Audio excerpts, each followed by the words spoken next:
Pushpa 2 premier షోలు దేశవ్యాప్తంగా సంబరాల మోతం మోగించాయి. కానీ హైదరాబాద్ సంధ్య థియేటర్ వద్ద జరిగిన దుర్ఘటన అందరినీ కలిచివేసింది. తొక్కిసలాట కారణంగా ఓ మహిళ ప్రాణాలు కోల్పోగా ఓ చిన్నారి గాయపడ్డాడు. ఈ ఘటన తర్వాత అల్లు అర్జున్ టీం, మైత్రి మేకర్స్ బాధిత కుటుంబాలకు అండగా నిలిచారు. పుష్ప 2 ప్రీమియర్ కోసం వేలాది మంది అభిమానులు సంధ్య థియేటర్ వద్దకు చేరుకున్నారు. అల్లు అర్జున్ స్వయంగా రావడం తెలిసి జనం మరింత ఎక్కువయ్యారు.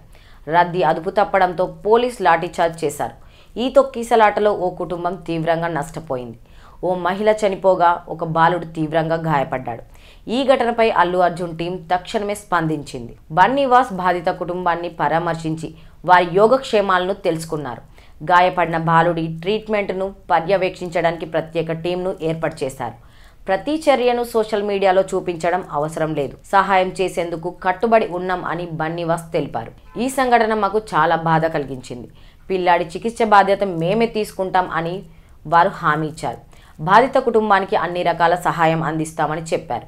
అయితే కొన్ని విమర్శలు వచ్చాయి. అల్లు అర్జున్ టీం బాధితుల కోసం తీసుకుంటున్న చర్యలను మెచ్చుకోవడమే ఎక్కువగా అనిపించింది. ఫ్యాన్స్ కూడా బన్నీ మానవత్వాన్ని ప్రశంసించారు. సినిమా విజయానికి మాత్రమే కాదు, అభిమానుల కష్టాలకు అండగా నిలవడంలో గొప్ప వ్యక్తి అని కొందరు ట్వీట్ చేశారు.